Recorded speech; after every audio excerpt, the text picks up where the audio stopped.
Hi friends, இந்த வீடியோவில் நாம் சந்தியா ராகவன் சீரியலோட ஒரு அல்டிமேட்டான ப்ரொமோ வந்திருக்கு. அதை பற்றி தான் இந்த வீடியோவில் பார்க்க போகிறோம்.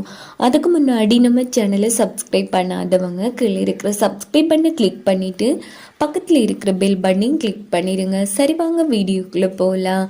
இங்கே பார்த்தோன்னா நம்ம பத்மா குடும்பத்தை மகாலிங்கம் ரொம்ப அசிங்கப்படுத்திட்டு இருக்காங்க. என் பொண்ணை உங்களை நம்பி எப்படின்னா அனுப்பி வைப்பேன், தங்குறதுக்கு ஒரு கொடிசை கூட இல்லை, ஒரு பைசா கூட உங்கள் பேர்லேயே இல்லை அப்படின்னதும் பத்மா, மணி, சீனு 3 பேரும் செம அதிர்ச்சி ஆகிறாங்க. இங்கே பாருங்கள் சம்மந்தி, நீங்கள் தப்பாக புரிஞ்சு பேசிட்டு இருக்கீங்க. மில்லு ஃபேக்ட்ரின்னு எல்லாத்தையுமே அண்ணன் என் பையன் பேரில் தான் எழுதியிருக்காரு. அதை நம்பி தான் நானே இன்னைக்கு போய் லோயரை பார்த்தேன். அவர் என்ன சொன்னாரு தெரியுமா?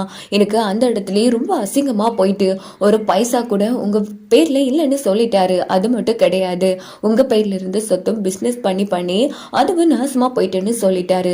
இதுக்கப்புறமும் நான் உங்க கூட சம்மந்தம் வச்சுக்க விரும்பல. முக்கியமான ஒரு விஷயம், உங்க பையனுக்கும் சரி என் பொண்ணுக்கும் சரி இனி கல்யாணமே நடக்காது அப்படின்னதும் பத்மா ரொம்ப அதிர்ச்சியாராங்க. சம்மந்தி, நீங்க அவசரப்பட்டு பேசுறீங்க. என் அண்ணன் ஒன்றும் அப்படிப்பட்டவர் கிடையாது, அவரு பொய் சொல்ல மாட்டாரு அப்படின்னதும் இங்க பாருங்க, நான் உங்க அண்ணன் பொய் சொன்னேன் மெய் சொன்னே பேசல. அன்னைக்கு அத்தனை பேர் முன்னாடி மாயாதான் சொன்னா சீனு பேர்ல இவ்வளவு சொத்து இருக்குன்னு. ஆனா இங்க ஒரு பைசா கூட இல்லையங்க.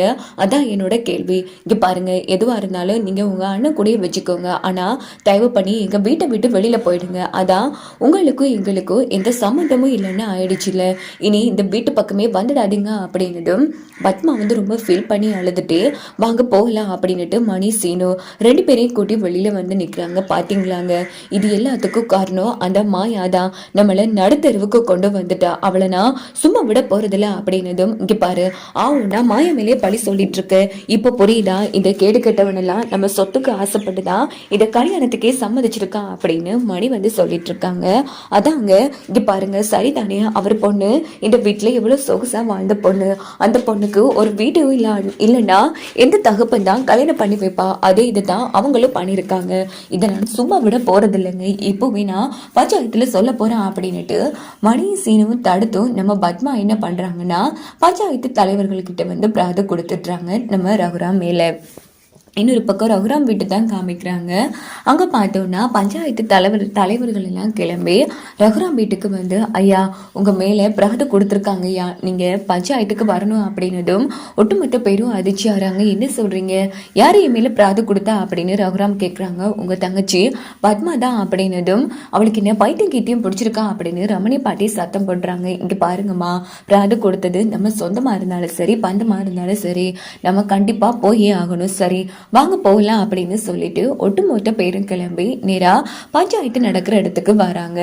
இங்க பார்த்தோம்னா அதுல நம்ம ரகுராமுக்கு அடுத்ததா இருக்கிற பெரியவர் இங்க பாருமா பத்மா, என்ன பிரச்சனைமா, எதுக்காக உன் சொந்த அண்ணன் மேலே நீ பிராது கொடுத்துருக்க, காரணத்தை சொல்லு அப்படின்னதும் இங்க பாருங்க ஐயா, என் பையன் மேல அப்படி இப்படின்னு நிறைய சொத்து இருக்குன்னு சொன்னாங்க. ஆனா இப்ப வரைக்கும் என் பையன் பேர்லயோ இல்ல என் பேர்லயோ ஒரு பைசா கூட இல்லையா. இவ்வளவு நாளா சொத்து இருக்குன்னு சொல்லி குடும்பமா சேர்ந்து என்ன ஏமாத்தி வச்சிருக்காங்க. இன்னைக்கு சம்மதி வீட்டுக்கு போனா உங்க பேர்ல ஒரு பைசா சொத்து கூட இல்லையா அப்படின்னு சொல்லி அசிங்கப்படுத்திட்டாங்க ஐயா. இப்போ சொத்தை காரணம் காட்டி என் பையனுக்கு பேசி வச்ச அந்த சாருவையும் கல்யாணம் பண்ண மாட்டோம்னு சொல்லி எங்களை விரட்டி அடிச்சிட்டாங்க. இப்போ இந்த சொத்து விஷயத்தால நாங்க ஏமாந்து போய் நிக்கிறோம். தங்கச்சியா எந்த ஒரு கடமை அவங்க பண்ணவும் இல்லை அப்படின்னு சொல்லி பத்மா பயங்கரமா புகார் கொடுத்துட்டு இருப்பாங்க போல இருக்கு. செம டென்ஷன்ல கத்திட்டு இருக்காங்க. இது கேட்டு ரகுராம் இருந்து எல்லாரும் அதிர்ச்சி ஆகிறாங்க. பத்மா, அவசரப்பட்டு வார்த்தைகளை விடாத, என்ன பேசிட்டு இருக்க அப்படின்னு ஜானகி கேட்டதும் இங்க பாருங்க, நான் ஒன்னும் உங்க மேல பிராது கொடுக்கல, பிராது கொடுத்தவங்களை பேச சொல்லுங்க அப்படின்னு சொன்னதும் இந்த பக்கம் நம்ம ரகுராம் என்ன பண்றாங்கன்னா கபோர்ட்ல இருக்கிற கொஞ்சம் பேப்பர்ஸ் எடுத்துட்டு வர சொன்னதும் உடனே ஓடி போய் நம்ம மாயா எடுத்துட்டு வராங்க. இதுல இருக்கிற டாக்குமெண்ட் எல்லாம் படிச்சு பாருங்க ஐயா அப்படின்னதும் ஒவ்வொன்றா படிச்சு பார்த்துட்டு இருக்காங்க. அங்க பார்த்தோம்னா நிறைய சொத்து நம்ம சீனு பேர்ல தான் இருக்கு. இதை பார்த்து நம்ம பத்மாவே அதிர்ச்சி ஆகிறாங்க. பாத்தியா பத்மா, யாரும் ஒருவன் கதையை கேட்டு நீ மச்சானே சந்தேகப்பட்டுட்டியே. இப்ப பாத்தியா, இங்க பாருங்கய்யா, இது எல்லாமே என் தங்கச்சி பையன் சீனு பேர்ல தான் இருக்கு. யாரு சொன்னா என் சீனுவுக்கு நான் சொத்தெல்லாம் எழுதி வைக்கலன்னு? இங்க பாருங்க, முழு சொத்தும் அந்த சீனு பேர்ல தான் இருக்கு அப்படின்னு சொன்னதும் பத்மா அதிர்ச்சி ஆகிறாங்க. இல்லையே, அவர் பார்த்தப்போ என் பேர்ல ஒரு சொத்து இல்லைன்னு தானே சொன்னாரு. அது அவனோட பிரச்சனை, நீ அவனை பார்த்துக்கோ. இங்க பாருமா, என்னம்மா இது, சொந்த அண்ணன் மேலேயே சந்தேகப்பட்டு அதை கொடுத்துட்டேன். இங்க பாருங்க ஐயா, என் தங்கச்சி ஒரு பிரச்சனைன்னு வந்தா கண்டிப்பா அண்ணனா நான் முன் வந்து நிப்பேன். அவளை நான் கஷ்டப்படுத்த மாட்டேன். எப்படியோ இப்போ என் தங்கச்சியோட சந்தேகத்துக்கு தீர்வு கிடைச்சிருச்சுல, அதெல்லாம் இருக்கட்டும். அந்த மகாலிங்கம் இந்த கல்யாணத்தை நிறுத்தினதுக்குரிய காரணம் எனக்கு தெரிஞ்சே ஆகணும். அதனால பஞ்சாயத்துக்கு சம்பந்தப்பட்ட மகாலிங்கமும் வரணும் அப்படின்னு. சரிங்க ஐயா, அப்படின்னா நீங்க தான் பஞ்சாயத்து தலைவரா இருந்து தீர்ப்பு சொல்லணும் அப்படின்னு ஒரு தலைவரை சொன்னதோ உடனே ரகுராம் வந்து பஞ்சாயத்துல உட்கார்ந்ததும் எல்லாரும் ரொம்ப சந்தோஷம் படுறாங்க. அங்க பார்த்தோம்னா மகாலிங்கமும் அவங்க வைஃபும் வராங்க. உடனே ரகுராம் வந்து இங்க பாருங்க, நீங்க சம்மந்தம் வச்சிருந்தது பத்மா பையனோட, ஆனா இப்போ சொத்த காரணம் காட்டி சம்மந்தம் வேணான்னா என்னங்க அர்த்தம்? இங்க பாருங்க, அவங்க பேர்ல ஒரு சல்லி காசு கூட இல்ல. அது மட்டும் கிடையாது, என் பொண்ணை நம்பி எப்படி நான் கட்டி கொடுப்பேன். நான் எடுத்த முடிவு தான், அதுல எந்த மாற்றமும் இல்லை. இந்த கல்யாணம் இனி நடக்காது அப்படின்னு கல்யாண பத்திரிகையை வந்து சபை முன்னாடி வச்சு கிழிச்சு எறிஞ்சிடுறாங்க. சரி, இப்போ உங்க முடிவு என்ன அப்படின்னு இப்படி சொத்துக்கு ஆசைப்பட்டு தான் என் பையனை பேசிருக்காருன்னு ஆரம்பத்திலேயே தெரிஞ்சிருக்க இந்த கல்யாணமே வேணான்னு சொல்லிருப்பேன். அதனால எனக்கும் இஷ்டம் இல்லை அப்படின்னு பத்மாவும் சொன்னதும் சீனு மாயா வந்து ரொம்ப சந்தோஷப்படுறாங்க. அப்ப நம்ம ரகுராம் வந்து சரி, 2 வீட்டாருக்கும் சம்மந்தம் இல்லை, அதனால என்னோட வாக்கும் இனி செல்லுபடி ஆகாது. அதனால இனி சீனுவுக்கும் சாருவுக்கும் கல்யாணம்ங்கிறதே நடக்காது அப்படின்னு சொல்லி ரகுராம் வந்து தீர்ப்பு வழங்கிடுறாங்க. இது கேட்ட ஜானகி மாயா எல்லாருமே ரொம்ப சந்தோஷப்படுறாங்க.